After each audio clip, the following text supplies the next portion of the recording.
Dieu opère le merveille à travers la louange. Nous devons savoir que Dieu ne peut pas s'élever de lui-même pour se louer. Si notre Dieu peut faire toutes choses, la seule chose qui soit impossible à notre Dieu de faire, c'est de se rendre lui-même la gloire. C'est pourquoi Dieu a besoin de nous pour le louer. C'est pourquoi Dieu a besoin de nous pour nous rendre gloire. Et quand nous lui rendons gloire, il conclut notre vie par des merveilles. Amen. Je vois quelqu'un qui va être une merveille au nom de Jésus-Christ. Engager la puissance de la louange pour un tournant décisif, pour un tournant surnaturel. Engager la puissance de la louange. Telle sera notre série d'enseignement tout au long de ces mois, tous les dimanches. Engager la puissance de la louange pour un tournant surnaturel. Et notre culte de ce dimanche, journée d'alliance, de la vengeance. Dieu va se lever et va venger quelqu'un ce matin dans le nom de Jésus-Christ. D'emblée, j'aimerais dire à quelqu'un qu'il y a une puissance dans la louange. Il y a une puissance dans la louange. Chaque fois que nous engageons la louange, il y a une puissance. Chaque fois que tu te mets dans la louange, il y a une puissance. Chaque fois que tu te décides à louer Dieu, il y a une puissance. Il y a une puissance dans la louange. Mais aussi longtemps que tu n'engages pas cela, tu ne récolteras pas le fruit de la louange. Tu ne peux pas recevoir le gain de la louange si tu ne l'engages pas. Beaucoup de chrétiens n'expérimentent pas la puissance de Dieu dans leur vie parce que tout simplement il leur manque l'engagement dans la louange. Regarde, tu as un véhicule, neuf qu'il soit, tu peux démarrer ce véhicule, mais aussi longtemps que tu n'engages pas ta vitesse, la voiture ne pourra pas se déplacer. De la même façon, aussi longtemps que la louange n'est pas engagée dans notre vie, malgré sa puissance, elle ne produit pas des effets. Quel que soit le médicament qui a été prescrit, puissant soit-il, pour une maladie quelconque. Mais si ce médicament n'est pas avalé, on ne peut pas jouir de vertu de ces médicaments. De la même façon, la louange, puissante qu'elle soit, aussi longtemps qu'elle n'est pas engagée, aussi longtemps qu'on ne la met pas en application, on ne pourra pas jouir des vertus de la louange. Alléluia. Amen. Beaucoup de gens connaissent la louange, mais beaucoup n'engagent pas la louange. Connaître la louange est une chose, mais engager la louange en est une autre. C'est pourquoi nous sommes appelés à expérimenter la louange si nous voulons jouir de la puissance qui s'y trouve. Et cela est une responsabilité de tout et chacun de nous. Celui qui veut vivre une vie de louange, celui qui veut vivre une vie de puissance, c'est celui qui se responsabilise. La louange est une responsabilité individuelle. La louange est une responsabilité personnelle. C'est délibérément qu'on engage la louange. C'est consciemment qu'on engage la louange. La louange est un choix. La louange est une volonté. Et si tu veux expérimenter la puissance de Dieu, tu es appelé à engager la louange. Psaume 67, verset 6 à 8. La Bible déclare: le peuple te loue, ô Dieu. Le peuple te loue et la terre produit. Quand nous louons Dieu, quand tu loues Dieu, cela déclenche par la puissance la production de la terre. Le peuple te loue, oh Dieu, tous les peuples te louent. Et la terre produit ses fruits. Et la terre produit ses résultats.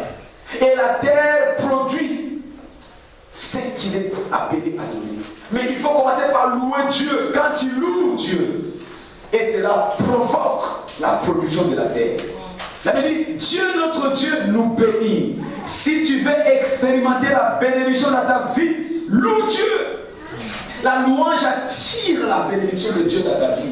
La louange attire la bénédiction de Dieu dans tes finances. La louange attire la bénédiction de Dieu dans la vie de tes enfants. La louange attire la bénédiction de Dieu dans tout ce qui t'appartient. Dieu notre Dieu. Pourquoi? Parce que quand nous louons Dieu, nous l'approprions. Il devient personnellement pour toi. Amen. Quand tu loues Dieu, il descend spécifiquement pour toi et il te bénit. Ce matin, tu ne sortiras pas vide au nom de Jésus. L'Éternel, ton Dieu, te bénira. Il dit, et toutes les extrémités de la terre les craignent. Quand tu loues Dieu, tu deviens un sujet d'étonnement.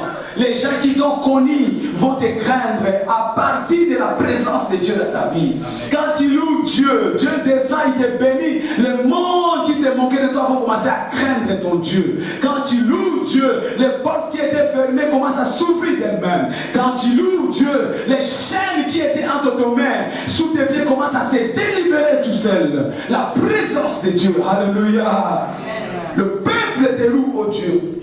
Le peuple te loue. Et l'Éternel nous bénit. La terre produit ses fruits. Et tous ceux qui nous ont connus les craignent. Qu'est-ce qu'il y a dans la louange? Qu'y a-t-il dans la louange qui amène les gens à avoir peur, à craindre? Qu'est-ce qu'il y a dans la louange qui fait que jusqu'aux extrémités de la terre, les gens attendent des cris de joie? Qu'est-ce qu'il y a dans la louange qui fait que quand on attend, les oreilles sont frappées de bruits étranges? Qu'est-ce qu'il y a dans la louange qui provoque autant d'émoi? Première chose, dans la louange, il y a la présence de Dieu. Il y a la présence de Dieu. Quand tu offres la louange, Dieu s'établit en toi. Quand tu offres la louange, chaque fois que tu te décides d'offrir la louange, tu attires la présence de Dieu en toi. Quand tu te décides d'engager la louange dans ta vie, tu attires la présence de Dieu en toi. La Bible déclare, dans le livre de Psaume 29, verset 4, Dieu siège au milieu des louanges. Dieu siège. Tu veux que Dieu vienne s'établir dans ta vie? Sois un loueur. Quand tu loues Dieu, tu provoques l'atterrissage forcé de Dieu dans ta vie. Quand tu loues Dieu, quand tu loues Dieu, quand tu loues Dieu, tu appelles l'établissement, le quartier général de Dieu à descendre sur toi. Quand tu loues Dieu, et quand tu loues Dieu descend sur toi, Dieu descend pour chasser tout problème dans ta vie. Quand tu loues Dieu, quand tu loues Dieu, Dieu descend sur toi pour écraser tous les problèmes que le diable a soumis dans ta vie. La Bible nous parle de Paul et Silas. Ils avaient un problème. Ils vivaient dans un problème, environnés dans un problème, respirant un problème, parce qu'ils étaient en cachot, emprisonnés, avec des squads qui les gardaient. Ils ont certainement prié, mais la solution ne venait pas. Mais ils se sont décidés de louer Dieu. Quand seulement ils ont loué Dieu, la Bible nous dit, la faiblesse de Dieu c'est la louange. Dieu a quitté son trône et il s'est établi en prison. Et il a brisé les chaînes, il a cassé les portes, il a brisé le mur. Toute opposition a été renversée à cause de sa présence. Je ne sais pas qui a un problème spécifique ce matin, mais parce que nous allons louer Dieu, je vois ces problèmes être renversés au nom de Jésus-Christ. La présence de Dieu renverse nos problèmes. La présence de Dieu. Il change nos captivités. La présence de Dieu. Quand nous louons Dieu, il nous amène la solution dans nos problèmes. Amen. Quand nous louons Dieu, il nous amène la solution dans nos problèmes. Psaume 24, verset 7 à 10. La Bible déclare: porte éternelle, élevez vos linteaux, élevez-vous, que le roi de gloire fasse son entrée. Quand on loue Dieu, cela oblige les portes qui étaient fermées des années dans nos vies à s'ouvrir. Cela donne un commandement à toute forme de résistance de se soulever, parce que Dieu veut pénétrer dans nos vies. Ce matin, quelles que soient les portes qui étaient fermées dans ta vie, je les vois se soulever au nom de Jésus-Christ.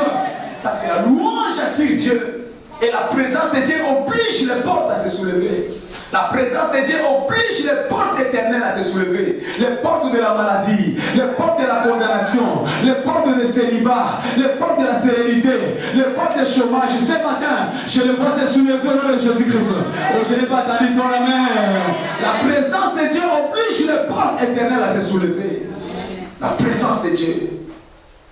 Je vais dire à quelqu'un, peu importe la taille de ton problème, peu importe la qualité de ton problème, mais si seulement tu peux invoquer le Dieu de la louange, toute situation va céder place à la gloire de Dieu. Je vois Dieu entrer ce soir dans ton problème et détruire cela au nom de Jésus-Christ. La présence de Dieu pour détruire les défis dans nos problèmes. La présence de Dieu. La présence de Dieu. Personne ne peut résister à la présence de Dieu.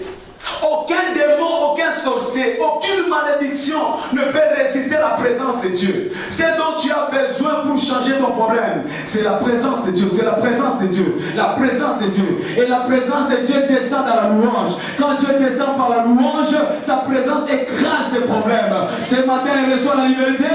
Reçois ta liberté. Reçois ta liberté au nom de Jésus-Christ. Parce que la présence de Dieu nous amène à la liberté. Il nous apporte la liberté. Amen. Mais nous devons savoir que Dieu ne s'engage pas là où il n'a pas été invité.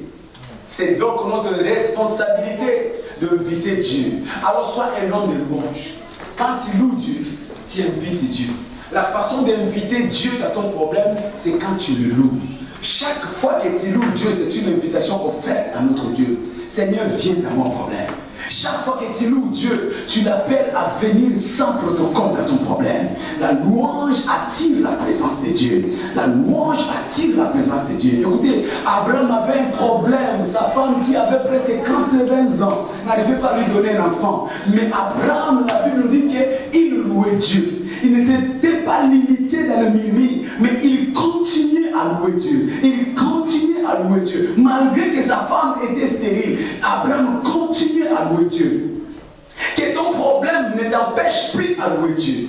Que ce que tu traverses comme défi ne t'empêche plus à louer Dieu. Abraham n'a pas considéré son corps qui était usé, mais il louait Dieu. Abraham n'a pas considéré les promesses qui tardaient à s'accomplir, mais il louait Dieu. Bien-aimé, peu importe ton problème, peu importe le retard selon les hommes de ta réponse, mais continue à louer Dieu. Continue à louer Dieu. Et quand Abraham a loué Dieu, la Bible nous dit, la réponse qui manquait lui a été donnée. Isaac vint. Ce matin, quelqu'un va recevoir son Isaac au nom de Jésus-Christ. À cause de la louange. Quand tu loues Dieu, ton Isaac ne peut que venir. Quand tu loues Dieu, ton Isaac ne peut que venir. Merci Jésus. Alléluia. Mais qu'est-ce qu'il y a dans la louange, deuxièmement?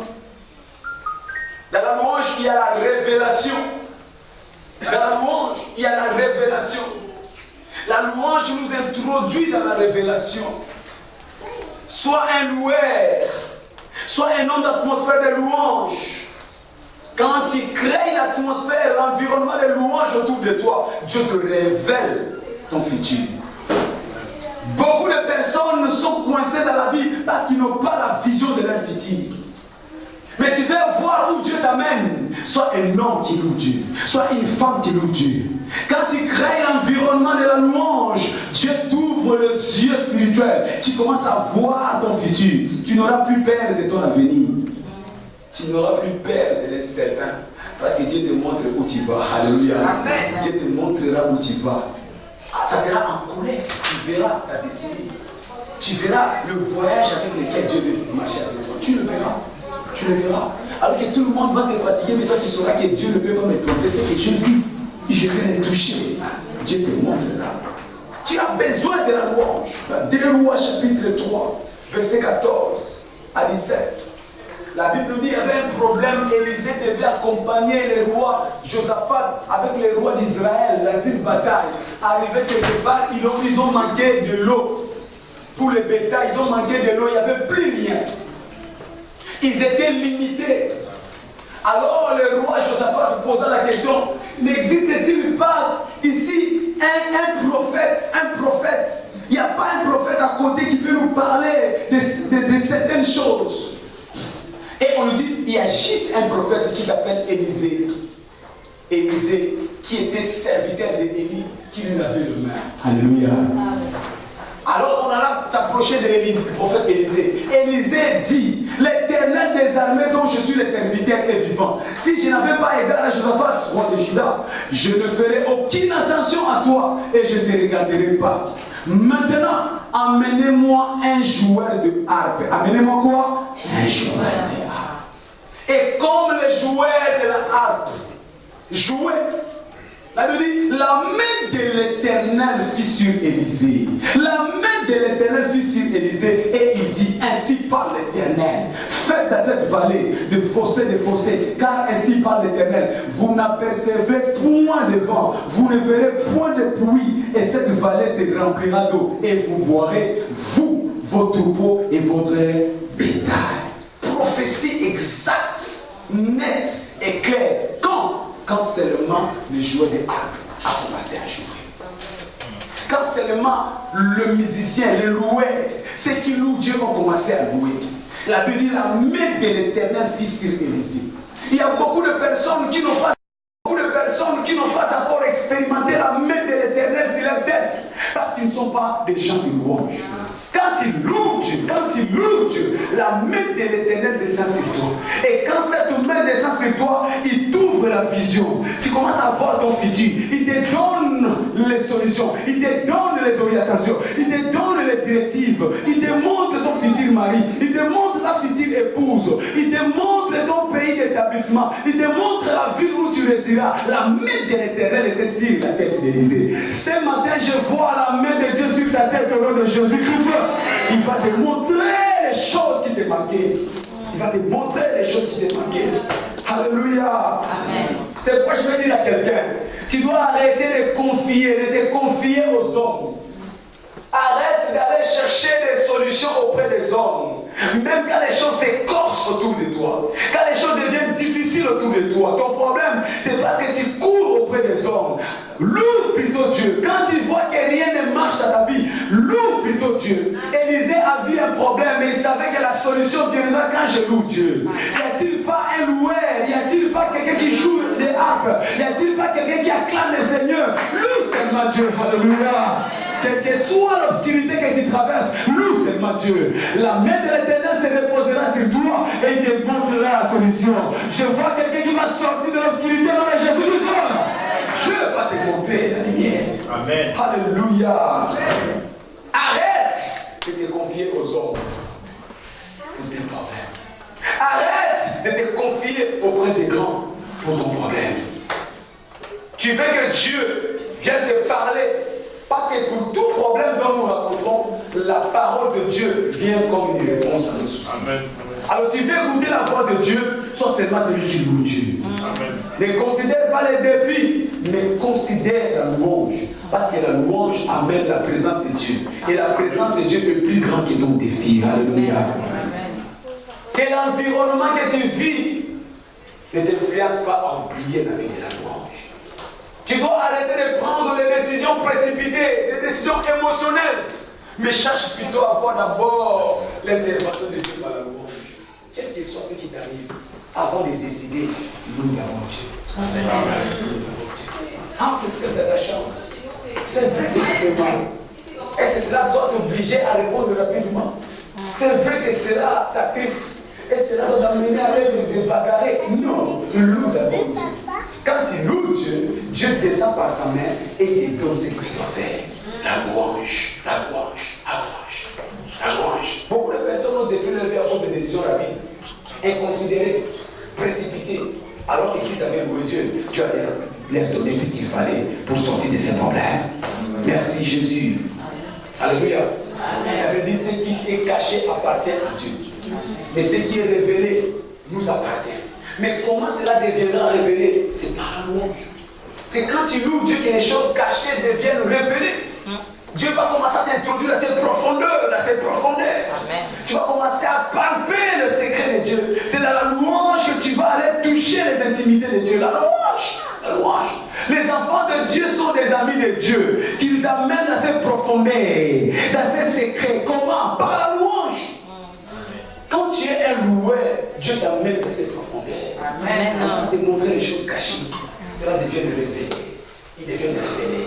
Ainsi, tu vas commencer à aller de succès à succès, de gloire en gloire. Les gens ne comprendront pas comment cela se fait. C'est tout simplement parce que la présence de Dieu est avec toi. La louange attire la présence de Dieu. Et la présence de Dieu te communique les secrets du ciel. Ça sera ton partage au nom de Jésus. Tu dois savoir que ta destinée appartient à Dieu. Ta destinée n'appartient pas à ce que les médecins disent. Ta destinée n'appartient pas à ce que l'État français dit. Ta destinée ne dépend pas de ce que les hommes de ta famille ont parlé. Mais ta destinée appartient à Dieu.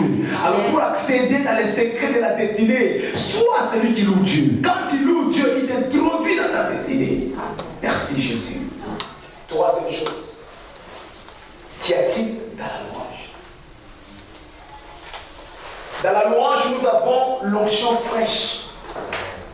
Celui qui loue Dieu est tout le temps renouvelé. Ton onction sera toujours fraîche. Tu es renouvelé. La Bible dit David était un loueur. Il louait Dieu 7 fois par jour. David louait Dieu 7 fois par jour. Et dans Psaume 92, verset 2 à 3, la Bible déclare, David disait, il est bon de louer l'Éternel et de célébrer ton nom. Oh très haut, d'annoncer le matin ta bonté et ta fidélité pendant la nuit. Sur l'instrument à 10 cordes et sur le luth au son de la harpe. Ça, c'était la vie de David pour tous les jours. Il louait Dieu. Il est beau de louer l'Éternel. Il est beau de célébrer son nom. David ne s'arrêtait pas de louer Dieu. Tout roi qu'il était, tout puissant qu'il était, mais il louait régulièrement Dieu. Il louait régulièrement l'Éternel. Alléluia. Regardez la conséquence au verset 11. Il avait dit, et tu me donnes la force du bif. Je suis arrosé d'huile fraîche. Parce qu'il louait régulièrement Dieu. Parce qu'il rendait régulièrement des louanges à Dieu. L'Éternel lui donnait la force du buffle. Aucune situation, aucune bataille il perdait. Parce qu'il avait la force du buffle. Il allait de victoire en victoire, de triomphe en triomphe. Parce qu'il avait la force du buffle. Quand tu es un loueur, l'Éternel te remplit de l'onction fraîche. Et tu auras la victoire sur victoire. Ce matin, je vois des hommes qui vont gagner leur combat de Jésus-Christ. L'Éternel te donnera la victoire sur tous tes ennemis. Alléluia. Amen. Il n'a perdu aucune bataille, David. Pourquoi? Parce qu'il était arrosé d'huile fraîche. Il était arrosé d'huile fraîche. Ce que nous voulons dire, c'est quoi? La louange est une arme pour le combat spirituel.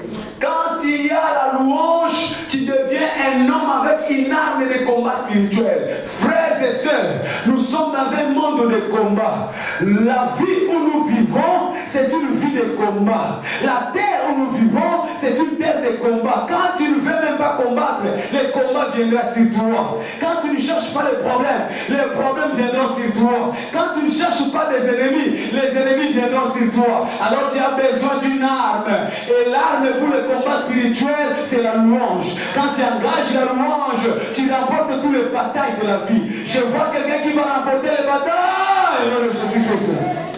Parce que la louange est une arme pour le combat spirituel. La louange est une arme pour le combat spirituel. Nous avons des combats visibles et ce qui est des combats invisibles. Mais la louange nous exempte des défaites dans la vie. Quand tu es un homme de louange, tu es un homme qui gagne toujours, qui triomphe toujours, qui gagne toujours, qui triomphe toujours. Alléluia. Amen. Mais la question est celle-ci. Qu'est-ce que fait la louange? Parce que nous avons compris que la louange attire la présence de Dieu. Parce que nous avons compris que la louange nous donne la révélation. Parce que nous avons compris que la louange nous amène l'onction fraîche.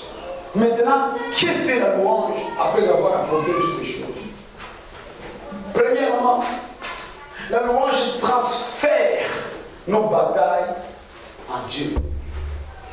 Toutes les batailles de la vie, tous les combats de la vie, tous les défis de la vie, par la louange, sont transférés à Dieu.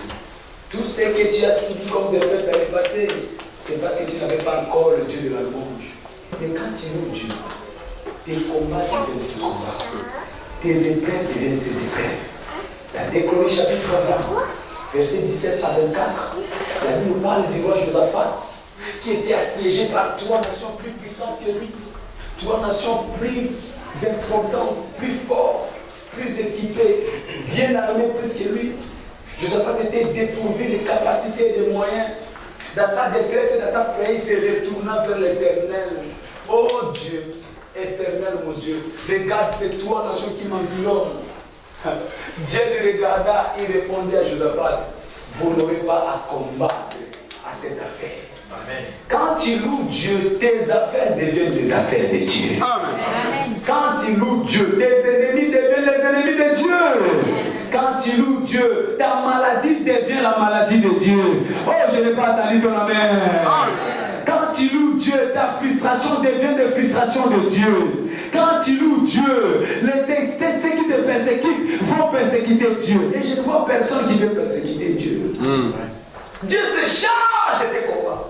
Dieu se charge de tes ennemis. Dieu se charge de tout trouble de ta vie. Il dit, vous n'aurez pas à combattre à cette affaire. Présentez-vous seulement. Tenez-vous là. Et vous verrez. Amen. Et vous verrez. Oh, d'ici la fin de cette année, tu verras la main de Dieu sur ta vie au nom de Jésus-Christ. Je disais que d'ici la fin de cette année, tu verras des ennemis par terre au nom de Jésus. Je disais que d'ici la fin de cette année, ceux qui t'ont fermé la porte vont l'ouvrir elles-mêmes au nom de Jésus-Christ. Parce que Dieu va s'investir dans ton problème. Dieu va prendre le dessus de ton problème. Alléluia. Il dit, présentez-vous, tenez-vous là, et vous verrez la délivrance que l'Éternel nous accordera. Demain, sautez à leur rencontre, et l'Éternel sera avec vous. L'Éternel sera avec vous. Quand il suit la suite de cette histoire, Dieu est descendu et il a mis la biscate entre les ennemis qui se sont entretués entre eux. Ils se sont déchirés entre eux. Et quand Judas est arrivé, il a seulement récolté le butin. Il a seulement récolté la butin. Dieu te fera asseoir sur des chaises que tu n'as pas fabriquées au nom de Jésus-Christ. Dieu te fera entrer dans les maisons que tu n'as pas construites au nom de Jésus-Christ. Tu vas occuper des territoires que tu n'as pas conquis au nom puissant de Jésus-Christ. Il y a certains qui vont travailler pour toi. Toi, tu te laisses pas pour récupérer. Amen. Putain, ça sera ton partage au nom de Jésus-Christ. Je disais, ça sera ton partage au nom de Jésus-Christ. Mais que fait la louange, deuxièmement? La louange nous amène le salut. La louange nous amène à être sauvés. La louange nous amène le secours de Dieu dans toutes sortes de prisons. Quand tu loues Dieu, Dieu descend et il t'amène le salut. Quand tu loues Dieu, Dieu descend et il t'amène à être sauvé. Quand tu loues Dieu, Dieu descend et il t'amène son secours. Proverbe chapitre 23, verset 18. Dieu descend et dit, l'espérance des justes ne sera jamais anéantie. L'espérance, quand est-ce que nous avons l'espérance? C'est dans la louange. Même si tu es environné par des problèmes, continue à espérer dans la louange. Continue à espérer dans la louange. Continue à espérer dans la louange. Les choses graines à changer dans ta vie, continue à espérer dans la louange. Les gens se moquent de toi aujourd'hui, mais continue à louer. Espère dans la louange. Il dit l'espérance du juste n'est jamais anéantie. Tu dois savoir que l'espérance est une force. L'espérance est une force. C'est lui qui loue Dieu, c'est celui qui a l'espoir que les choses vont changer. L'espérance est une force et ça finit par payer. Oh, avant la fin de cette année, Dieu va te récompenser finalement. La louange. Quand tu loues Dieu, tu as l'espérance. Et l'espérance est une force. L'espérance des justes ne sera jamais anéantie. L'attente est une puissance. L'espérance est une puissance. Espère toujours. Espère toujours. Les promesses que Dieu t'a données, espère toujours. Amen. Même si les choses tardent à s'accomplir, espère toujours. Comment la louange? Ne baisse pas les bras. Continue à louer Dieu. Continue à louer Dieu. Plus tu les loues, plus tu l'excites à accomplir ses promesses dans ta vie. Continue à louer Dieu. Continue à... Même si tout le monde autour de toi a abandonné, mais toi n'abandonne pas. Continue à louer Dieu. Continue à louer Dieu. Alléluia. Amen. Ils étaient désespérés peut-être en prison pour le Silas. Parce qu'ils ont prié. Ils ont entendu des secours, ils n'ont rien vu. Les seule arme qui était restée, c'était la louange, l'espérance. Ils ont commencé à louer Dieu. Ils ont commencé à nous dire, frère, ne sois pas désespéré parce que ce n'est pas encore fini pour toi. Si les hommes disent que c'est fini pour Dieu, ça n'a pas encore fini pour toi. Continue à louer Dieu.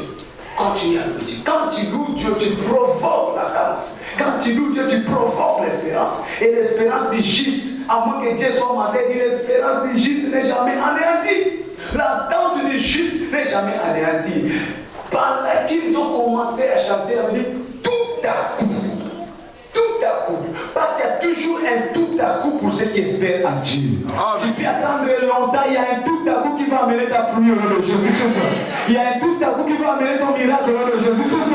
Il y a un tout à coup qui va amener ton changement au nom de Jésus. Mais c'est là pas la louange. Quand tu loues Dieu, il y a toujours un tout à coup. Il y a toujours un soudain. Il y a toujours une spontanéité qui va amener les changements dans ta vie. Gloire à Jésus. Alléluia. Amen. Acte 16, 25 à 30. Troisième chose que fait la louange. La louange amène la destruction de toutes les barrières. La louange amène la destruction de toutes les barrières. Il y a des barrières visibles, mais il y a aussi des barrières invisibles. Il y a des barrières où le diable essaie de gérer avec ses démons. Il ne dépassera jamais cette limite. Tu as beau avancer dans la vie, mais arriver à un moment, le diable te met une limite. Tu ne pourras jamais dépasser. Dieu t'a donné une promesse pour accéder à ton Canaan, mais le diable s'est organisé. Il t'a placé la mer rouge, il t'a placé le Jéricho, il t'a placé les Amalécites. Il y a toujours des barrières. Des barrières visibles ainsi que des barrières invisibles. Tu as beau forcer avec ton intelligence, tu as beau forcer avec tes stratégies, tu as beau forcer avec tes relations, mais le diable t'a placé une barrière invisible. Il y a des barrières invisibles, mais il y a aussi des barrières visibles. Des barrières visibles, ce sont les hommes avec qui tu côtoies chaque jour. Des gens qui travaillent avec toi mais qui calomnient derrière ton dos. Des gens avec qui tu fais des affaires mais qui font des réunions secrètes. Des réunions en aparté contre toi. Des ennemis visibles. Des personnes avec qui tu manges, qui te sourient, mais qui préparent ta déchéance. Mais les ennemis invisibles sont le plus dangereux. Parce que c'est là que tu ne vois pas. Tu ne sais pas dans quel domaine ils viennent. Tu travailles, tu fais tes affaires, mais au moment d'avoir les récoltes, tu ne trouves pas les résultats. C'est comme si on t'a trouvé le même. Les résultats invisibles.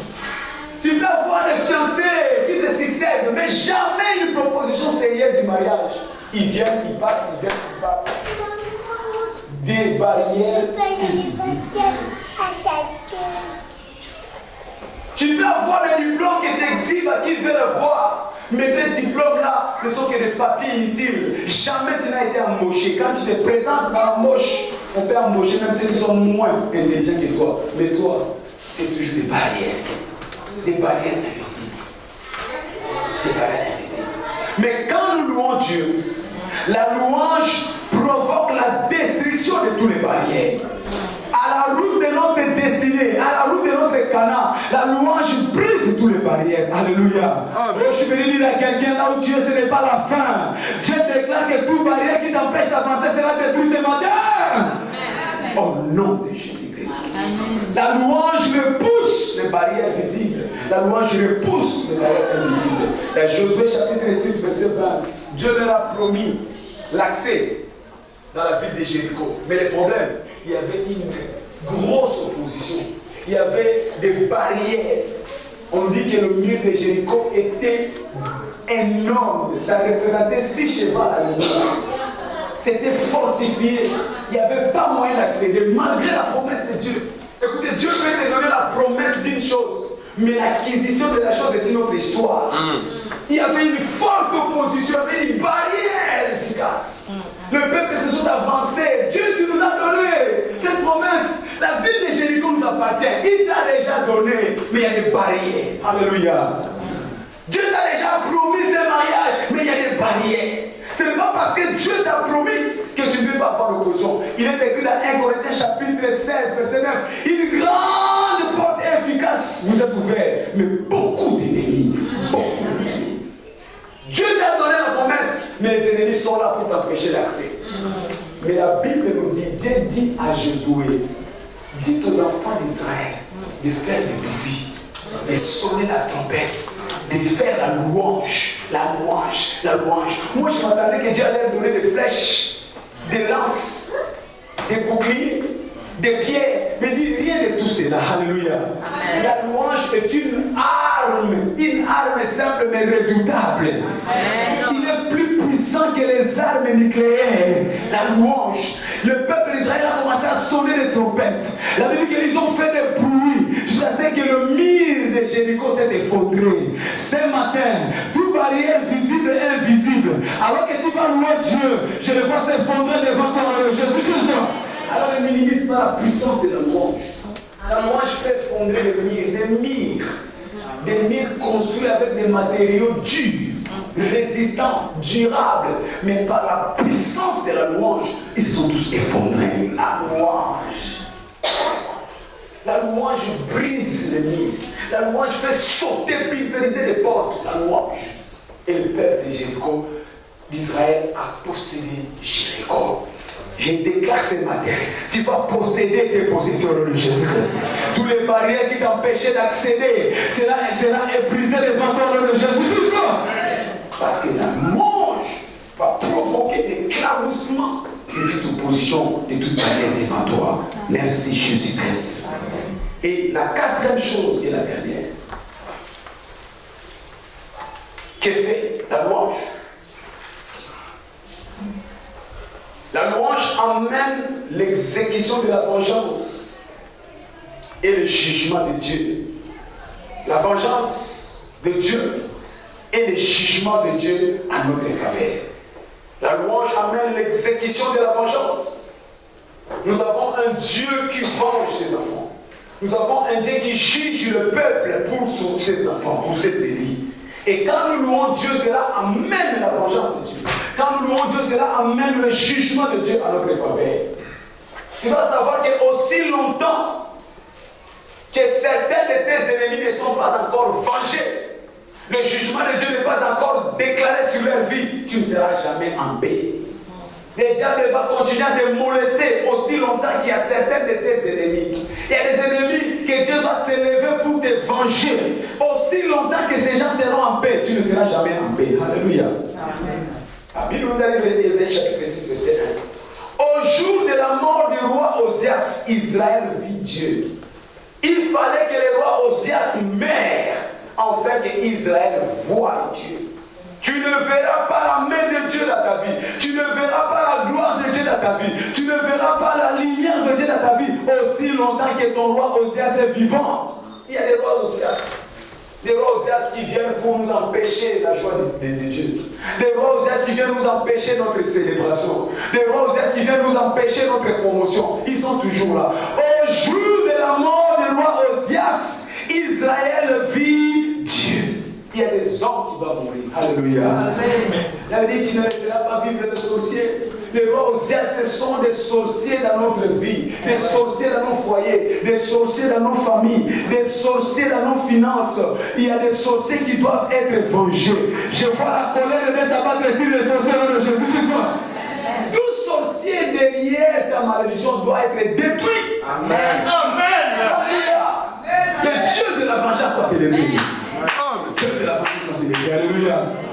Il y a des sœurs qui sont belles ici, mais jamais ils se marient. Pourquoi? Parce qu'il y a un certain sorcier qui est en train de continuer à coincer la situation. Lève-toi, ô Dieu, et venge-moi de mes ennemis. Lève-toi, ô Dieu. Lève-toi, ô Dieu. Dans Psaume 149, verset 1 à 9, la Bible déclare: louez l'Éternel, louez l'Éternel. Je crois que quelqu'un allait louer l'Éternel ce matin. Louez l'Éternel. Donc le matin, quand tu te lèves, loue l'Éternel. Quand tu conduis ta voiture, loue l'Éternel. Quand tu es à ton lieu de travail, loue l'Éternel. Ce matin, loue l'Éternel, loue l'Éternel. Avec tous les jours, avec les acclamations. Loue l'Éternel. Loue l'Éternel. Alléluia. Loue l'Éternel. Il est chanté à l'Éternel un cantique. Tu vas changer tes cantiques. Dieu est fatigué de tes cantiques de lamentation, de doléances, de supplications. Mais commence à chanter une autre cantique. Dieu a besoin d'écouter d'autres cantiques dans tes oreilles. Dans ta bouche, commence à chanter de nouveaux cantiques. Seigneur, tu es grand. Seigneur, tu es puissant. Tu es le guérisseur. Tu es celui qui pouvoir. Tu es celui qui donne le mariage. Tu es celui qui donne les enfants. Chante des nouveaux cantiques à l'Éternel. Écoute ce qu'il dit. Qu'Israël se réjouisse en celui qui l'a créé. Réjouis-toi un peu. Tous les jours, tu es toujours attristé. Tous les jours, tu es toujours malheureux. Tous les jours, tu te regardes toujours comme celui qui n'en a jamais réussi. Réjouis-toi de celui qui t'a créé. Alléluia. Amen. Réjouis-toi. Seigneur, merci de m'avoir créé une merveilleuse créature. Amen. Réjouis-toi. Alléluia. Regarde-toi dans le miroir et dis: Seigneur, que je suis beau, je suis belle. Réjouis-toi. Regarde comment tu es musclé. Réjouis-toi. Oh, je ne vais pas tailler la main. Réjouis-toi. Réjouis-toi de l'Éternel qui t'a créé. Il pouvait ne pas te créer. Vraiment. Il peut te créer l'antilope. Il peut te créer moineau. Mais il t'a créé comme un homme à son image. Alors réjouis-toi, réjouis-toi. C'est belle.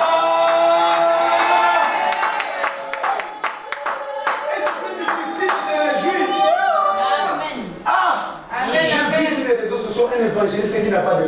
Vraiment. Mais il prie pour les gens. Il dit, Seigneur, mais moi j'ai des mains. Amen. Je t'ai béni de m'avoir créé et une créature ici réveillée. Réjouis-toi. Je viens l'autre encore sur les réseaux sociaux. Pour travailler, il va ramper comme un serpent. Amen. On lui met des briques, il fait la construction, mais il rampe. Il n'a pas de pied. Il n'a pas de main. On lui met des briques ici. Il doit ramper. Pourvu qu'on lui paye quelque chose. Mais toi, réjouis-toi. Regarde ton visage, réjouis-toi. Tu oublies les merveilles de Dieu et tu te contentes de te plaindre de ce que tu n'as pas. Réjouis-toi. Alléluia. Amen. Qu'Israël se réjouisse à celui qui l'a créé. Que le fils de Sion soit dans l'allégresse à cause de leur roi. Qu'il loue son nom avec des danses. Qu'il célèbre avec des tambourins et la harpe. Car l'Éternel prend plaisir à son peuple. Il glorifie les malheureux en les sauvant. Dieu va te glorifier ce matin. Je dis Dieu va te glorifier ce matin. Il dit que les fidèles triomphent dans la gloire. Qu'ils poussent des cris de joie, sur leur bouche, que la louange de Dieu soit dans leur bouche et les glaives à dents tranchants dans leurs mains. Comment? Pour exercer la vengeance sur les nations. Quand tu loues Dieu comme ça, Dieu exerce la vengeance sur tes ennemis. Quand tu loues Dieu comme ça, Dieu descend pour exterminer tes ennemis. Ce matin, ce qui te faisait pleurer, tu ne le verras plus au nom de Jésus. Oh, je dis ce matin, les gens qui te pourchassaient, tu vas commencer à les pourchasser au nom de Jésus-Christ. Oh, je déclare ce matin, les gens qui venaient te combattre dans tes sommets, tu vas commencer à les combattre au nom de Jésus-Christ. Parce que l'Éternel va accomplir sa vengeance. Amen. L'Éternel va accomplir sa vengeance. Pour exercer la vengeance sur la nation, pour châtier le peuple, pour lier les rois avec des chaînes et les grands avec des cercles de fer, pour quitter contre eux le jugement qui est écrit. C'est une gloire pour tous ces fidèles. Louez l'Éternel. Amen. Les ennemis, Dieu va les lier ce matin dans le Jésus. Les rois qui combattaient contre la vie, Dieu va les supprimer ce matin au nom de Jésus. Alors la vengeance veut dire que Dieu va exterminer toute personne qui te faisait peur. À partir de maintenant, Dieu va les éliminer un après l'autre au nom de Jésus. Tout ça, à moins qu'il soit de ton côté, toute personne qui s'opposera en face de toi, Dieu va l'écraser. Je verrai attendre la même fois. Il va les écraser. Amen. À moins qu'il décide de se convertir, qu'il soit de ta famille ou pas, d'ici la fin de cette année, il y aura des cérémonies de décès inopinées au nom de Jésus. Je n'ai pas entendu ton amen. À moins qu'il se convertisse, il y a des cercueils en téléchargement dans sa vie au nom de Jésus-Christ. L'Éternel va se lever. L'Éternel va se lever et il va venger contre tes ennemis. Il va venger contre tes ennemis. Mais l'exigence pour la vengeance, c'est la louange. Si tu veux que Dieu te venge, il faut que tu le loues. Si tu veux que Dieu juge les hommes pour toi, il faut que tu le loues. Alors ce matin, pendant 10 minutes, nous allons louer Dieu. Nous allons danser pour la gloire de Dieu. Parce que louer Dieu, c'est prier des fois. Des fois, on n'a pas besoin de prier, on a seulement besoin de louer Dieu. Et quand nous louons Dieu, Dieu descend dans sa gloire. C'est moi, ça sera notre mois de la présence de Dieu. La présence divine à tout moment permanent. Et cela va trancher la vie à tous ceux qui combattent la vie. Alléluia. Quelqu'un qui est béni ce matin. Je veux que tu te lèves et que tu pries avec moi. La première prière que nous avons faite, il a dit que le peuple le loue. Amen. Alors tu vas commencer à le louer seulement. Ouvre ta bouche, commence à lui dire.